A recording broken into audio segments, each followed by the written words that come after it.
Hello, my marvellous sausages. It's the 29th of March, and Zur is here in the tower hangar. There you go. You can see him being crowded by all of 2 people. Let me in. Coming through. There you are. Right, Tentacle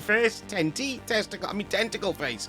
Anyway, let's have a little look at what he's got. First off, hasn't been around for a while, this is actually with Zur. It's the Black Talon Sword. Not too bad. Fire a heavy projectile attack. Heavy attacks are stronger with full energy. Also got a tireless blade on that as well, a tempered edge, and we've got a heavy guard too. It's quite intriguing. It does have a catalyst. Look, I haven't done bugger all to it. Shots blocked immediately after guarding increase the damage of crow's wings for a very short duration.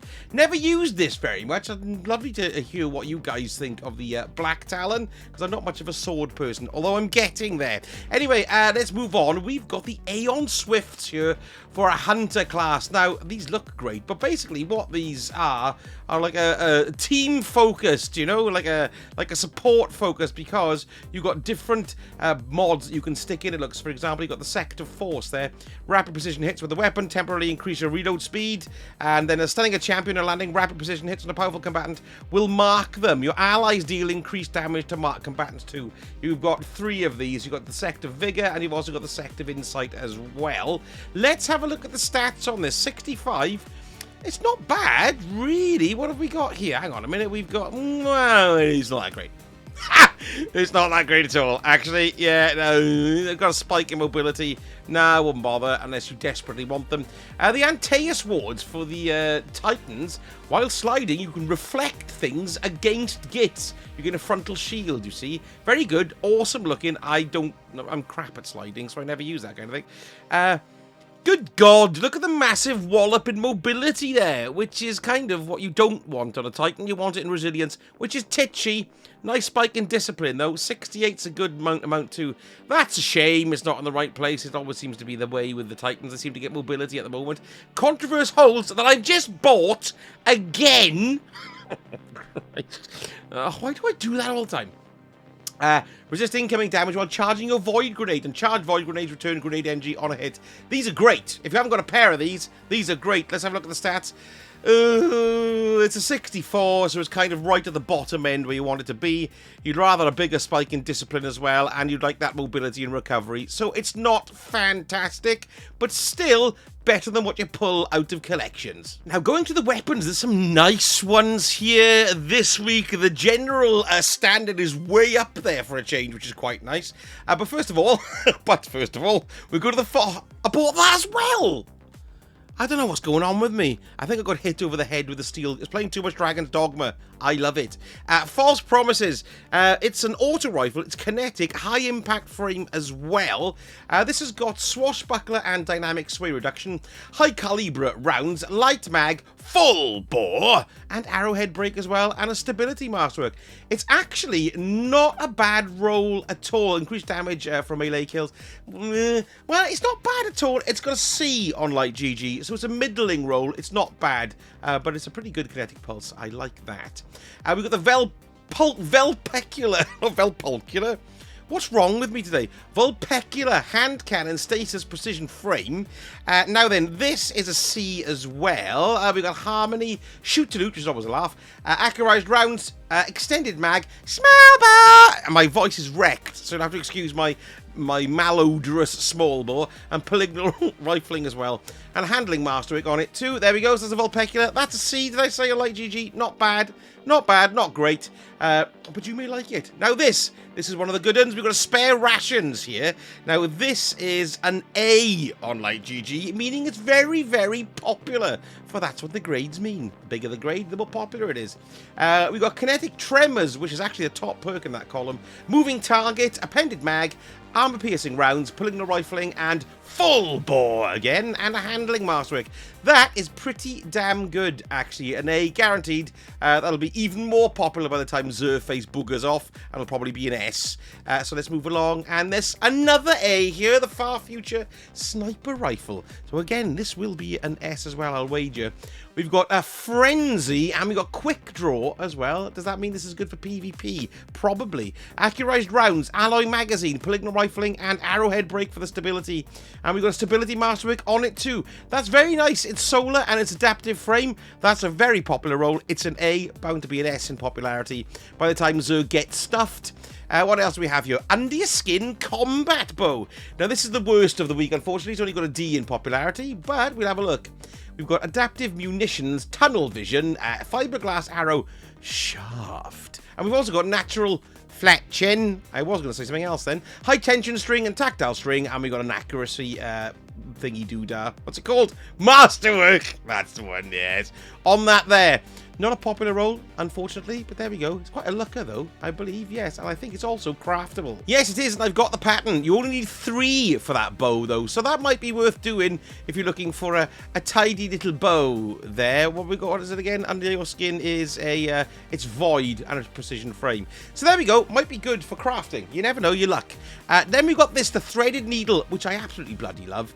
It's got Vorpal on it and Rangefinder. This is actually pretty good. It's a B unlike GG, so you can see why it's popular, because it's a good roll. Accelerated coils or liquid coils, an extended barrel, and polygonal riffling as well, and a reload speed masterwork. That's pretty good. Void, precision frame, lovely linear fusion there. And then we're on to the last one, Plank Stride. This again is craftable. This particular roll is a B, so it's a popular roll. We got, that's the origin trait, right hook there. We got a One for All and Killing Wind. Hang on a minute, I've got some wind. Oh no, that was the other one. We've got Extended Mag, Steady Rounds, Smile Bar! What a wobble. An Arrowhead Break as well. Rapid Fire Frame and its arc, so it's worth it for the crafting chops. But actually, that roll ain't bad as it stands. Right, we've got a Future War Cult set of armor this week. A simulator set. Nice looking set, an old set, but an oldie but a goodie.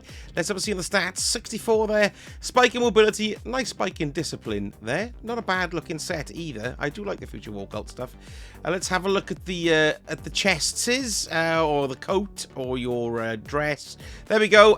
Not a good roll, just looking at that. There is the entanglement bond there. Warlock bond. Let's have a look at the hood. It's quite a nice looking hood, but it doesn't have much in the way of...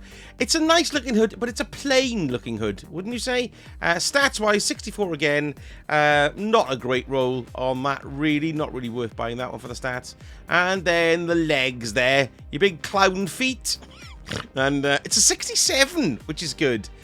And the recovery is the lowest, and it's an even split. I mean, they're all higher than normal, but the split's not great, unfortunately. Let's have a look at the Titan set. Gauntlets. Nice shoulders there, Titan. 65 ain't bad, and a spike in strength. Pretty even, though, across that. Not standout, but okay. Chest piece. Good-looking chest piece, this. Always like it, because it's got a collar, too, which I do like. Don't see many collars, actually. We've got a 64 again, but we've got spikes in the right places, really. We've got resilience 20 and strength 23. That's a pretty good chest piece if you're just joining in the Destiny fun. Here's the mark. There's got no stats on a mark because it's just got holders. But look at it. It's not a bad one at all, actually. I quite like the mark there. Helmet. Here's the simulator helm. And you've got like an alien's video body cam on it, which is great. Let's check the statage. 66. Whopping great. 26 in discipline, which is nice. And you've got a slight rise in resilience there. That's actually not bad at all. Good for grenade builds.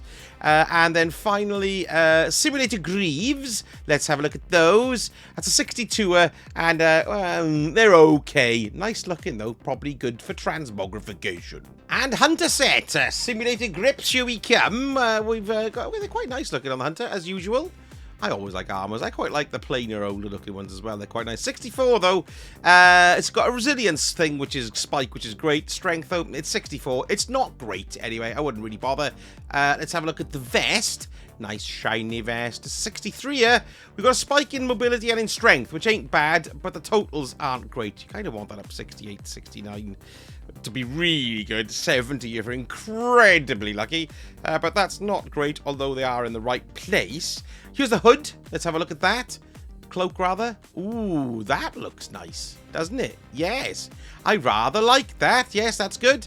Let's have a look at the helmet. Cool faceplate on that one. If you change it to a dark color, it'll look like you've got no face. It's a 64 again, and we want it in mobility, really, for hunters, so not a great roll there. And then finally the boots. Nice. Oh, that actually goes well with what I'm wearing, look, doesn't it? Yeah, I think I've already unlocked that for Transmog. 66, brilliant spike in strength, rubbish in mobility. Resilience is always useful. So nothing stand out for the armors this week. And for the Hawkmoon, not a bad roll. It's a B in popularity. It could do a lot worse. Smooth grip, Eye of the Storm, alloy magazine, and full bore. So there we go. There's your Hawkmoon this week. Not too bad. Now, casting our eyes to next week, the last week before Into the Light, Iron Banner's coming back. I'm quite glad of that. I'm looking forward to that. The Nightfall is a Psyops battleground in the Cosmodrome, and in Crucible we've got Clash and Elimination. The Raid Pinnacle, or the Pinnacle Raid even, if I'd said it correctly, is the Vow of the Disciple. The dungeon is a Prophecy dungeon, which is excellent because we've got the new weapons in that. Well worth giving it a farm, because those weapons are also going to be able to be attuned, I think, or at least something's going to be happening to them when the final shape comes out, so that's good. The exotic mission is the Seraph's Shield, and we've got a bonus on Crucible ranks as well, which nicely ties into Iron Banana. Plus, I don't know if anybody else had this pop-up. Vanguard booster, gain additional Vanguard rank points. Don't know if that's a mistake or it's changed now, because wasn't it Crucible earlier on? Not too sure. Anyway, there we go. Well, that's what I got on my screen anyway. Now, I just popped you to Banshee just to give you a bit of a heads up on a popular... Well, that's popular. Buy it if you haven't crafted it yet. That roll's not great, but you should craft one of those. I'll always say it, because they're marvellous, particularly if you run Starsis. But this is pretty good. It's the Cold Denial Pulse. Now, it's an A on Light GG in popularity, and we've got multi-kill clip and feeding frenzy, armor-piercing rounds or high-caliber rounds, polygonal rifling or hammer-forged rifling, and a stability mastery.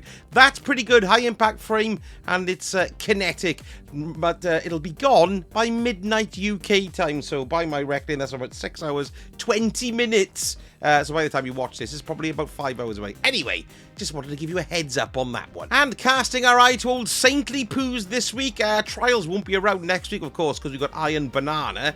A little bit of unsettlement in the ranks, because a lot of people were expecting the Cataphract grenade launcher to be the adept at the moment, but it's in fact the messenger is the adept today, so people aren't very happy about that. I don't know why they're expecting, or Bungie changed rotation for any particular reason. So there we go, there's that. The map is multiplex, and let's have a little look at what we've got here. We've got the Incisor. Of course, we've got this as our trace rifle. This particular rank roll doodah is only a C in popularity, so it's not very popular. We've got Hatchling and Envious Assassin, Ionized Battery, Projection Fuse, Hammerforce Rifling, Full Bore, and a Handling Masterwork there. And then the Eye of Sol is a C in popularity, and that's roll is the Precision Instrument, Slick Draw, Accurized Rounds, Appended Mag, Full Bore, and also Arrowhead Break.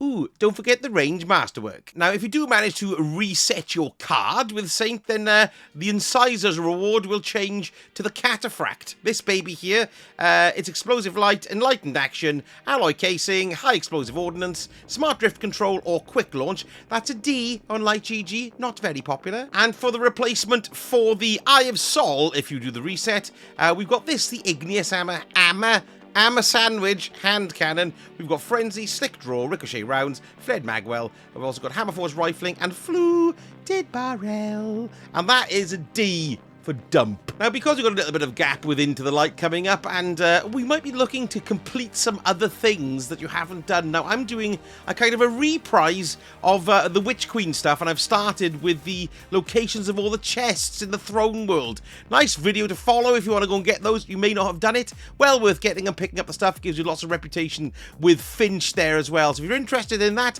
here's a link to that on the screen now, or at least afterwards. Oh, they fixed the ships, look! My ship is here. Totally excellent. Let me know in the comments what you're buying from Zer, and if you're looking forward to Into the Light. Thank you so much for watching, and I shall speak to you all again, well, very soon. Dragon's Dogma weekend for me. If you want to watch it on stream, come and have a poke your eyes at me on Sunday. Hopefully see you there, folks. Sausage out.